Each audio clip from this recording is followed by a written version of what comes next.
I want you to turn with me to Mark chapter 10 today, and we're going to start right off by reading from Mark 10. But before I do that, let me just read this. I got a unique text from Pastor John, one of our executive pastors. John preaches, he and I work on the message together, and he preaches it in Spanish at 12:30.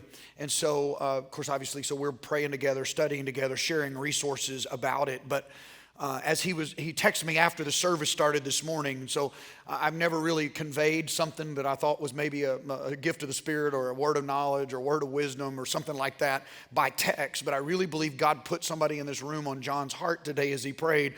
And he said, Pastor, I feel this in my spirit since early this morning. There's a special anointing for freedom in the house today.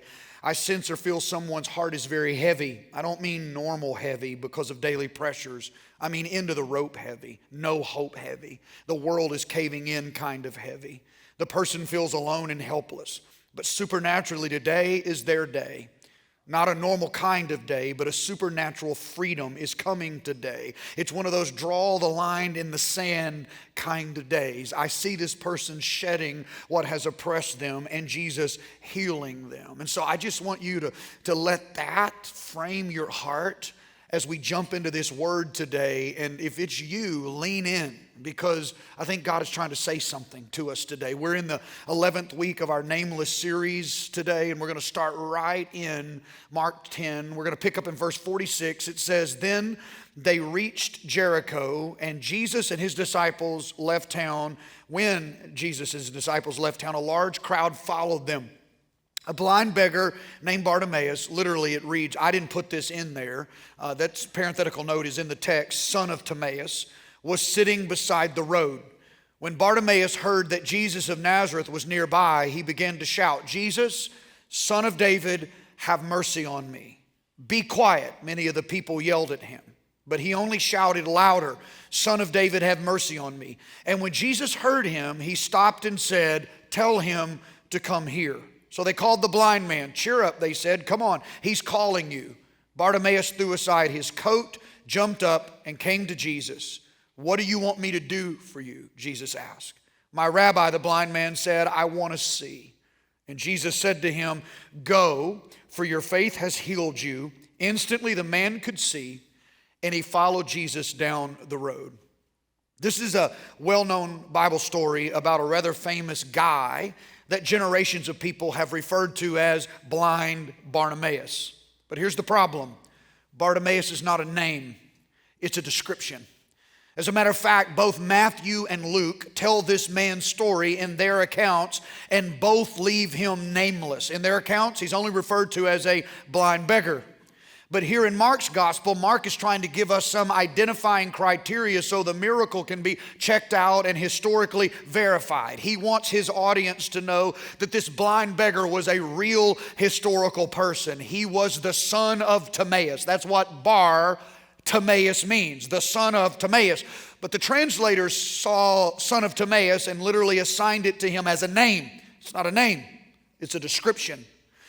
The only way he is known, or in this case named, is through his family connections with his dad.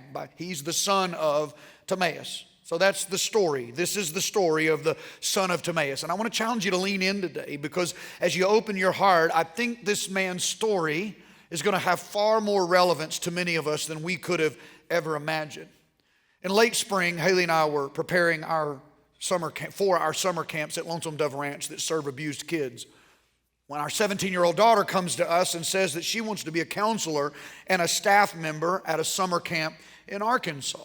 Stan and Donna May are lifelong friends of ours. They're both retired educators, and they have run a Christian camp for kids on their farm most of Haley's life. Haley grew up going to that camp as a child, and all of our kids have gone and carried on that tradition.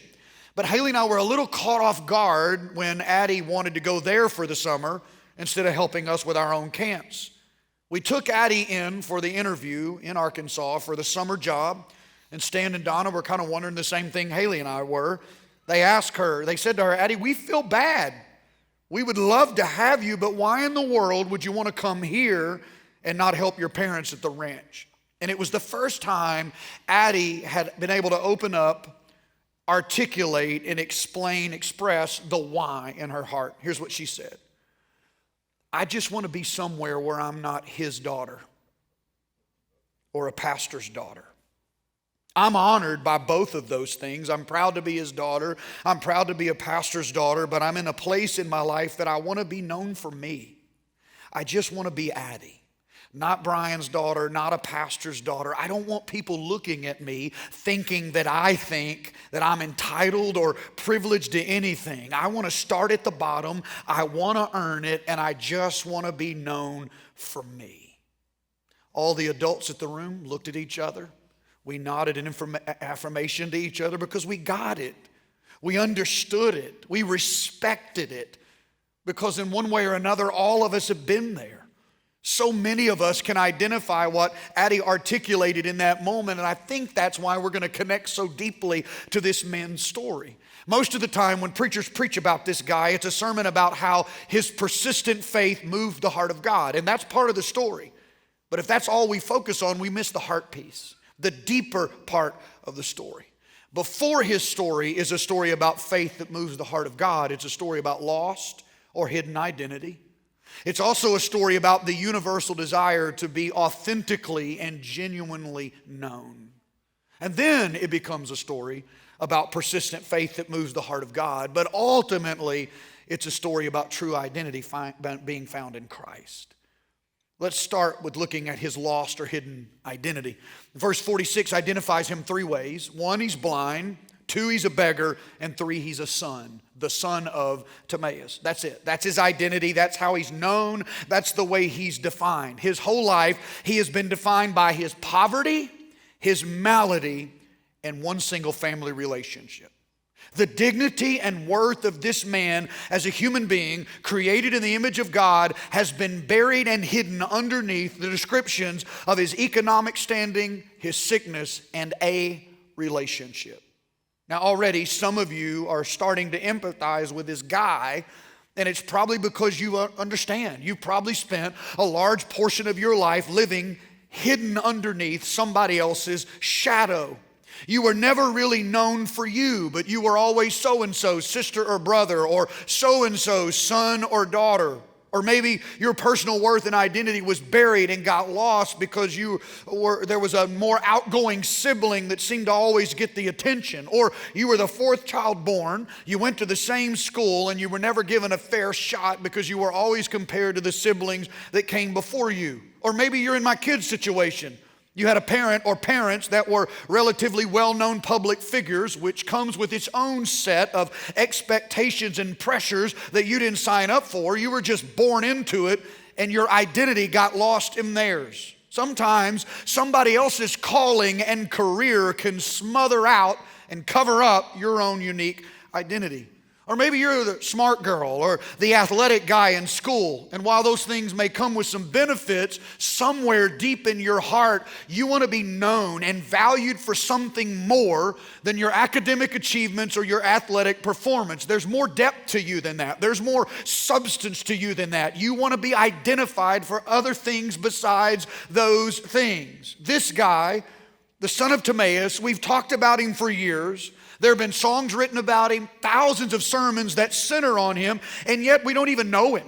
We know him as Timaeus' son. We know he was blind. We know he was poor, a beggar, but we don't know him through personal worth and identity because the individual has been buried underneath those three labels: son, blind, beggar. Labels can be a very dangerous thing. We don't even realize that we're doing it, but when we label somebody, we are dehumanizing them. Instead of seeing them as an individual, as a human being created in the image of God, a label causes us to see them as a category or an issue, which conveniently allows us to group people and stereotype them, which is the birthplace of prejudice. That's where prejudice begins to develop. When you define someone by something other than their intrinsic worth as a human being, your label influences your perception of them. For example, think about this label: homeless. He or she is a homeless person. The descriptor or label homeless becomes more defining for us in the fact they are a person.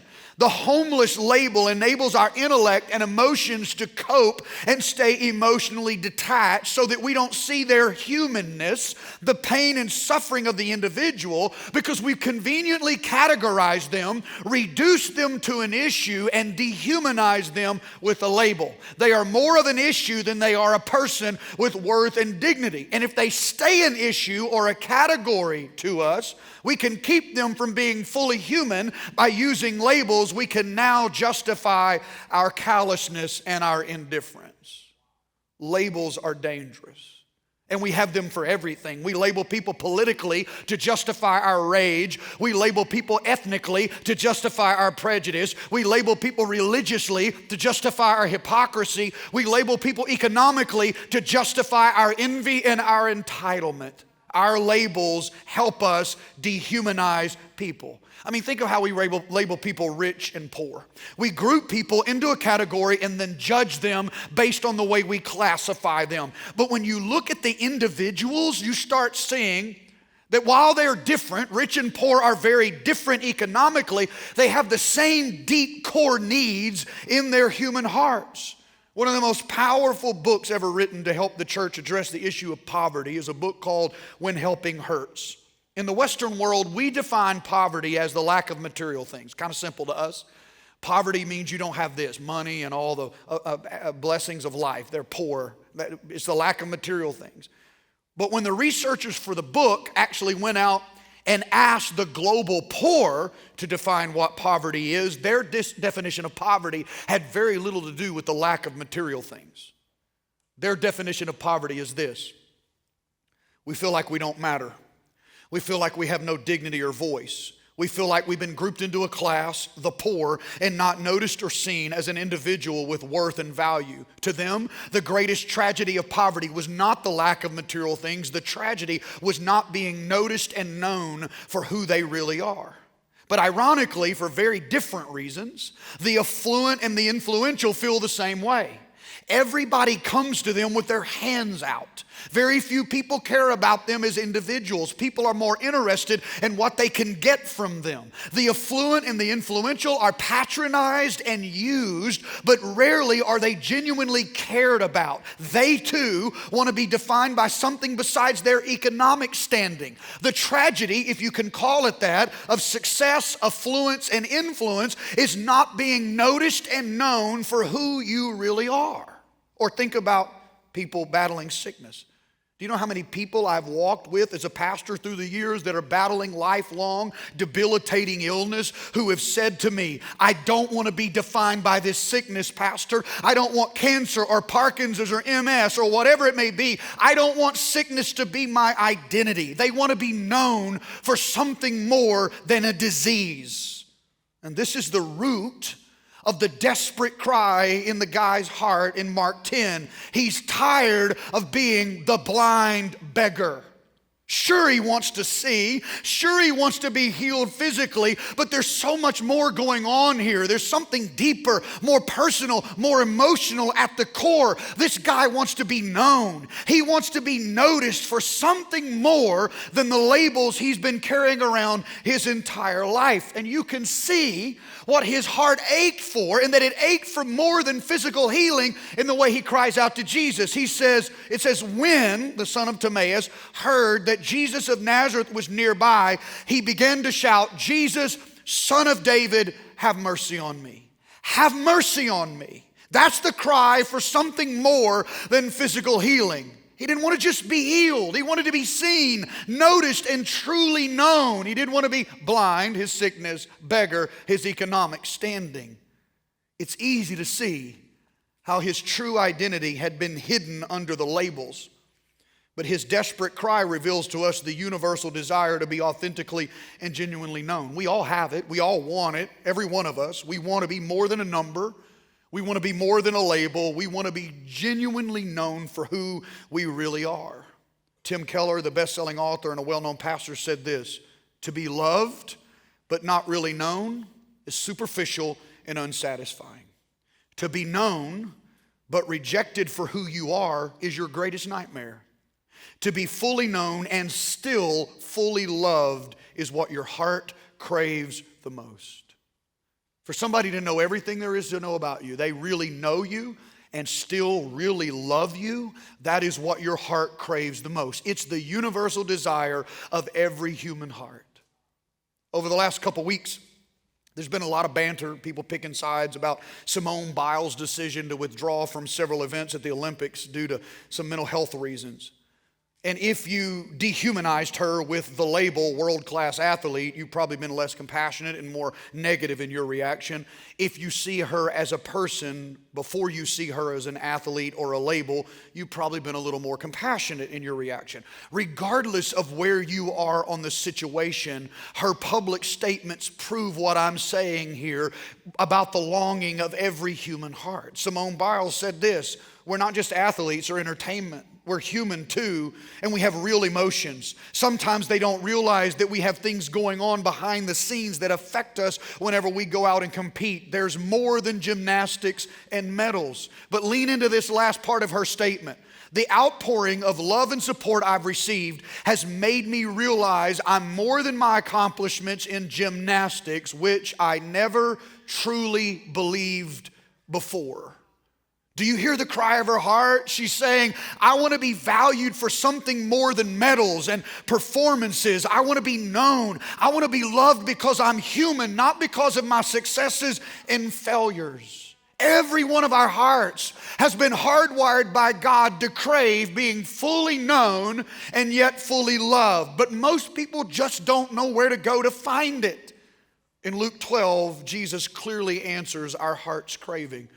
He's in a conversation where he's warning his followers about some upcoming persecution, and he's trying to let them know before the suffering and the persecution hits that no matter how hard it gets, you need to remember this. You will individually be watched over, you will be cared for, you will not be forsaken, you will not be forgotten. And as he is addressing them about this, he uses some powerful language and imagery that show us what it really means to be known by God. In Luke 12, verse 6, he says, "What is the price of 5 sparrows? 2 copper coins? Yet God does not forget a single one of them. And the very hairs on your head are all numbered. So don't be afraid. You are more valuable to God than a whole flock of sparrows." Now, those 2 copper coins are worth less than 2 of our pennies. The point is, sparrows were cheap. But who's selling sparrows and why? Well, sparrows were sold as snacks. As unsettling as that may be to your stomach, it's true. There were street vendors that sold sparrows as snacks around the temple area and in the marketplaces. So imagine, get this picture in your head, an old ancient food truck. Instead of tacos, they're doing their spin on sparrows. We don't know if they were honey roasted, barbecued, or deep fried, but we know they were cheap, and that's the whole point. He says if every single one of them is accounted for by God, how much more do you think He cares for you? He knows you. Every single hair on your head is numbered. He's into the details of your life. The creator of the universe is intimately interested in you. So much so that Jesus goes on to say in Luke 12, look at the ravens. They don't plant or harvest or store food in barns, for God feeds them, and you are far more valuable to Him than any birds. Look at the lilies and how they grow. They don't work or make their clothing, yet Solomon in all of his glory was not dressed as beautifully as they are. And if God cares so wonderfully for flowers that are here today and thrown into the fire tomorrow, He will certainly care for you. There has never been a sparrow fall to the ground when God didn't attend its funeral. There has never been a lily wilt when God didn't cradle its fall. And if He's that concerned with, interested in, paying attention to the insignificant things, don't you think He knows you? You are more than a number, a performance, a sickness, a sister, a son, a parent, an athlete, a student, or an employee. You are an individual known and pursued by God. Paul says in 1 Corinthians, but whoever loves God is known by God. And in Isaiah 49, God says through the prophet, "See, I have written your name on the palm of my hands." Now that is specifically referring to Israel, but it is not a stretch in any way to say this is the way God treats his kids. This is the way he loves his people, that he has engraved your name on the palm of his hand. And the Apostle Peter says this, "But you are a chosen generation, a royal priesthood, a holy nation, his own special people, that you may proclaim the praises of him who called you out of darkness into his marvelous light." That underlined phrase, his own special people, literally translates privately owned, treasured possession. Do you understand that? That you are God's privately owned, treasured possession? Do you realize how much he values you and treasures you? In Christ, you are fully known and fully loved by God. The cry of this blind beggar, "Son of David, have mercy on me," stopped Jesus in his tracks. And it was made by a man who had lost his identity to labels, by a man who craved what all of us crave, to be authentically and genuinely known. But it was persistent faith that moves the heart of God. Now, I'm not going to stay here long because this is what every preacher preaches on when they talk about this man, his faith that captured the heart of God. But I need you to see what was unique about his faith before we move on. This man's faith was unique, first, because he recognized who Jesus is. When he says, "Son of David, have mercy on me," that phrase, "Son of David," that is a messianic phrase. There are hundreds of people crying out to Jesus when this guy is. They're all crying. Hundreds of people thronging. They're all trying to get Jesus' attention. All of them are in need one way or another. But most of them just think Jesus is some powerful teacher. He's this once-in-a-generation rabbi. But the son of Timaeus knew better. While he was physically blind, he was more spiritually aware than anybody else there. He saw Jesus for who he was, the Messiah, the Son of God. And seeing Jesus for who he is the beginning of faith. Second, this man's faith was unique because he was persistent.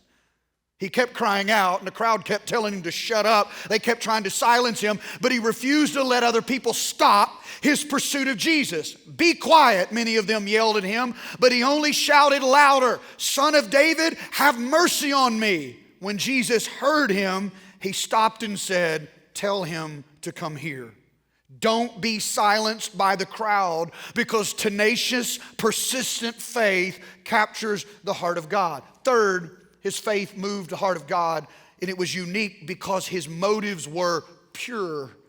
He opens up to Jesus about the deepest need in his heart. He's being very honest, very genuine, very authentic. He just wants to see, and he wants to be seen and known by Jesus. So Jesus asked him, "What do you want me to do for you?" Now this is really interesting. If you read the entire 10th chapter of the book of Mark, you'll notice that this isn't the first time Jesus asked this question. A few verses earlier, Jesus asked the very same question to some other guys, and when they told Jesus what they wanted, he denied their request. When this guy tells Jesus what he wanted, Jesus responds by giving him even more than what he asked for. Here it is in Mark 10, just a few verses earlier, verse 35. "Then James and John, the sons of Zebedee, came to him. 'Teacher,' they said, 'we want you to do for us whatever we ask.' 'What do you want me to do for you?' he asked. They replied, 'Let one of us sit at your right and the other at your left in your glory.'" Now don't you believe for a minute that it's coincidence that Mark put both of these stories right next to each other. He puts them right beside each other because he wants you to compare the motives of the two people that approach Jesus. Jesus asked the same question in verse 36 that he does in verse 51. But James and John's motives were not pure. They wanted power and influence. That is not faith, that is selfishness. And Jesus doesn't respond the way they want him to. But the son of Timaeus could not have opened his heart any wider. He couldn't have been more genuine and honest. His motives could not have been more pure. Messiah, have mercy on me. He just wanted to see, and he wanted to be seen and noticed by Jesus. His faith moved the heart of God because he recognized who Jesus was. He was persistent, and he came with pure motives. That's the kind of faith that captures the heart of God. So, his story is a story about lost identity. It's a story about the universal craving to be truly known. It's a story about persistent faith, but ultimately it's a story about true identity found in Christ. Jesus didn't see this man as somebody's son. He didn't see his economic standing. He didn't see his blindness. He saw him.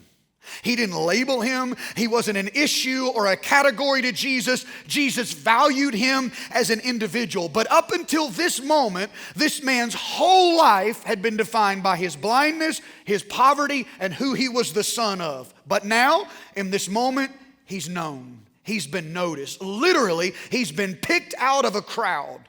And I told you a minute ago that Jesus gave him more than he asked for. Let me explain that. I'll show you that. Verse 52 says this, and Jesus said to him, "Go, for your faith has healed you." Now, I'm reading out the New Living Translation. Depending on whatever you're looking at right now, that could read a little different. In some of your translations, that phrase reads this way, "Your faith has made you whole." Some translations say, "Your faith has saved you." Some say, "Your faith has made you well." This one says, "Your faith has healed you." So why are there so many variations of what Jesus said here? Because of the Greek word that was used. Here's the Greek word that's in that text before it was translated into English, sozo. So it would read this way, and Jesus said to him, "Go, for your faith has sozoed you." The word sozo literally means to save. So it's not wrong to translate it, "Your faith has healed you." But if you're not careful, you're going to think all that's referring to is the physical healing. There is so much more going on here than a man being physically healed. That is just a part of it. There is something deeper happening. Jesus didn't just give this man physical sight. He brought him into the family. He changed his identity. He saved him. He made him whole. This man is now known by God. He is no longer the label blind beggar. Here's the definition of sozo, straight out of the Greek textbook, all right? It's word number 482 in Strong's. It means to rescue, properly deliver out of danger and into safety, used principally of God rescuing believers from the penalty and power of sin and into his provision. So his faith literally sozoed him. It literally saved him in every way possible. He could now see, that's a physical miracle. He could now earn a living, that's an economic miracle. He had been noticed and was now known by God, that's an emotional and spiritual miracle. So after his encounter with Jesus, he was given a whole new identity that transcended all the labels. The deep longing to be more than the son of Timaeus, a blind beggar, was fulfilled in Christ. His faith saved him, healed him spiritually, emotionally, physically. He was now a son of God. That was his identity. And this is interesting. When Mark says the man followed Jesus, the New Living Translation translates it down the road. But the actual Greek says he followed Jesus in the way. In the way. The way is the reference to Christianity in the New Testament times. It was known as the way. This man didn't just follow Jesus down the road. He became a follower of Jesus. It's humbling when you know that you have captured the heart of God. When you as an individual, you kind of feel like a piece of grain of sand in a big beach and you're just lost. But in those moments when you are made aware that you've got God's attention, there's something humbling about that. I'm going to ask the team to come and I want us to sing a song to conclude today, just to pull all this together. But let me just tell you this. A couple weeks ago, my heart was just moved when I remembered this. A year ago, I was probably at the lowest point of my professional life as a pastor. I've never been entirely hopeless in my life, but I can tell you in the middle of the pandemic, March, April, May of last year, I was probably, my last little ounces of hope were flickering out, okay? I had to hear from God. I mean, I'm a pastor. I'm worried about the finances and the future of the church. I'm worried about people, sickness. I don't know what's happening. I don't know what's coming. I'm worried. I don't know what to do. People are looking to me as a leader. Even the people that I've looked to in my life had never navigated anything like this. There was no mentor. And I'm supposed to be the guy that leads. The board's looking to me, the staff, the church. I was at the end of my rope. I went on a 7-day fast. I just said, God, I'm not going to eat from Sunday to Sunday. I'm going to shut myself in. I got to hear from you. It can't go on this way anymore. You got to talk to me. I got to know what to do. People are asking me questions I don't have an answer for, and I've never felt more incompetent and ill-equipped in my life. Help me. So I got up every day, 5 or 6, shut myself literally in an upper room. I went into an upper room, made it my fasting area, and from 5 or 6 every day till 11 every day, I had a Bible, a journal, and I prayed, I read, I wrote. I prayed, I read, I wrote. Before the pandemic ever started, Haley and I, getting close to 50, sat down and started making some plans. January and February, time to think through retirement. How is that even going to be possible? What does that look like? What are some personal decisions that we need to make? Some of them were some wants that we were trying to position ourselves. But when the pandemic hit, we were praying through some decisions on a personal level. All that went to the back burner. None of that was important anymore, unnecessary. We're just trying to survive today. So I wasn't praying about any of that stuff. I'm praying about professional things, church things. About 4 days into the week of fasting, my phone buzzes and I get a text from a friend. I've known him for years. I preached for him when I was 19, okay?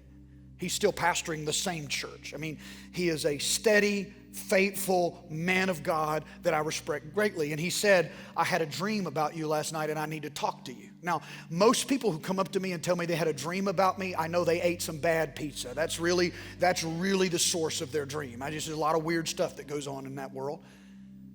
But I respect Kenny with my life. He is a man of God. I called him and I said, Bud, what's up?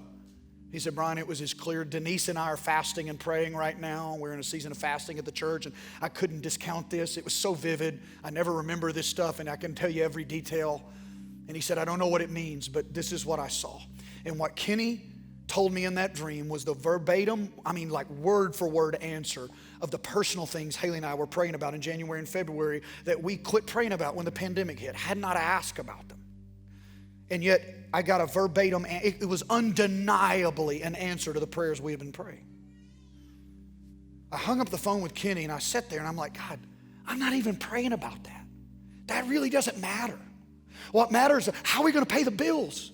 People are dying here. What do we do next? I don't know what to do. So when I'm praying about this as a pastor, why are you answering insignificant things? I've never heard an audible voice in my life ever. But I know God spoke to me, and this is what he said.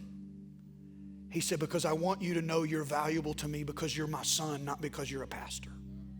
It's not about your profession, it's about your person. And I'm worried more about you. And I want you to let me father you. And I want you to be my son. So I'm answering a personal request before I ever do anything else. When that revelation came to me, I wept. Especially as an unfathered son in the natural, I wept that he would lavish this much on me. And you know what? It changed everything. Not a single circumstance in the church changed. But when I walked out of that room that day, I knew he knows where I live. He hears me. He sees me. He knows my address. I am a son of the creator of the universe, and this ship isn't going down. He has not forgotten me.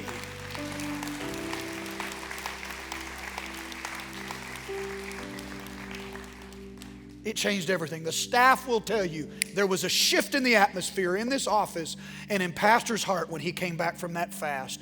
Not because I had a single answer for what I was praying for, but he spoke to me as his son. He knew my name. And he's trying to talk to you today. He hasn't forgotten you. You're not alone. He's got your head numbered, every hair. He knows your address. For 10 years, we've been singing this song at our camps for abused kids. We tell the orphan children this so they don't forget it. But today it's not for abused and neglected kids. It's for you. Some of you know it. If you don't know it, let it speak to your heart today. Stand with me and let's sing this together. Come on, it's a powerful song.